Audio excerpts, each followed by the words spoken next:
And for you guys that were on my panel yesterday, I'm going to go through this very quickly just to sort of familiarize people with the characters I've done. But we'll get past that so we can get on to questions and stories and fun stuff like that.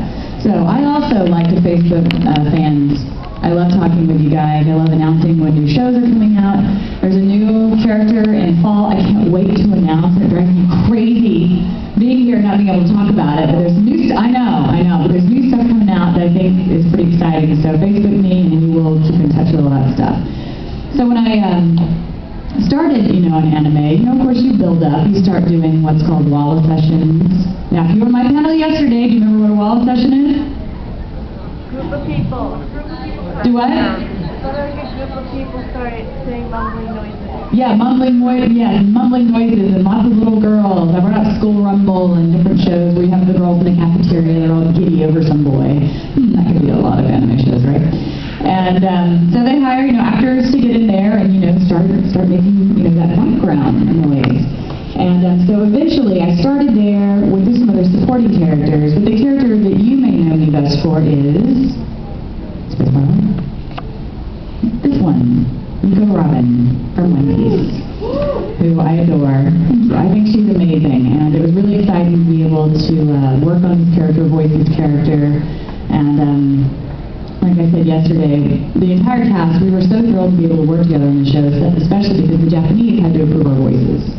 That doesn't always happen. Sometimes the directors and producers of Funimation, they select the voice actors without approval, but it was pretty exciting to be on such a popular show with such a cool character, with all of her arms and her cool story arc that is so dark from the beginning, but it's great to see this female that is so strong and so cool and calm and collected. I like to say, someday I want to be like Nico Robin, because she never loses her cool, which I can't say the same for me, working on that, but she never loses her cool, and she's just so brilliant, and, well, look at her. It doesn't record to this. Hours and hours a day. I think she's just gorgeous. If you'll flip to the next slide, I have some fan art there that I thought was pretty amazing. There's a whole crew, and then I thought that was a really, really cool drawing of Nico Robin. So anyway, Robin is a character that you might be familiar with, and the really good thing is that she always talks like this.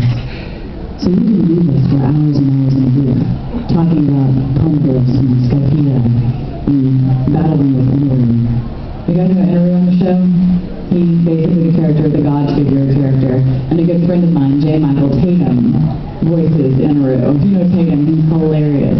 But we like to have these voice-offs with each other. And there's no way I can go lower or be deeper than him. He's an amazing man with this great low booming voice, but we like to have little, standoffs. So we were excited to be casting characters that would actually do that, instead of us just doing it in the hallway. I think that annoyed everybody.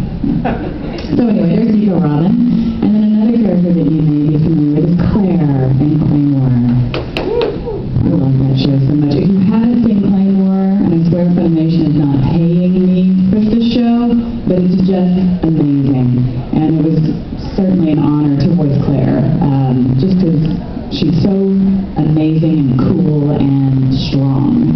And I love the fact that in the show she starts out pretty much lacking any, emotion or human connection, and then she meets Rocky, and then begins to grow and open up, I believe, thanks to him and her connection with Rocky.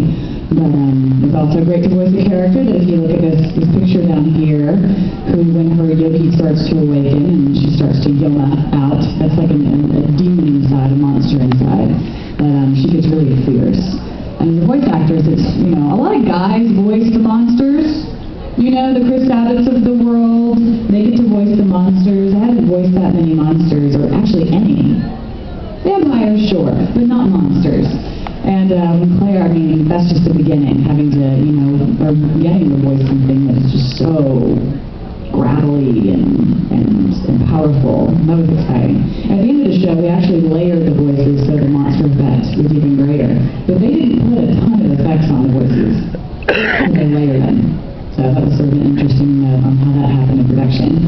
So moving on from Claire, Desert Punk. Junko in Desert Punk was my first lead role, and she's just a lot of fun, full of life and energy, and like I said in that other panel, some clear assets that were focused on the show that basically had a life of their own. It amazed me, she would move just an inch and they'd be like, really? But But, and they constantly changed in size. We were always joking about that in the booth. So a lot of fun in the show. Zach Bolton directed it, and it's really the humor in that show. It's great. It's very youthful, I guess you could say. So Junko, and then went on to Elfriede and Moonphase and Kagero and Basilisk. Two very different characters. Elfriede, a fabulous, wonderful vampire looking after her mistress, very caring, but also definitely powerful. And then you've got Kagero and Basilisk, who is a darker character. And one of the hardest torture, death, rape scenes I've ever had to do was with Kagero.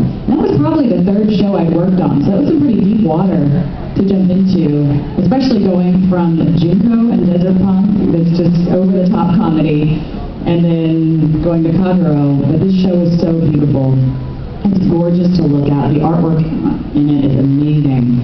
And yeah, there's a scene where, have you guys even seen Basilisk? Anybody? Okay, a couple of people.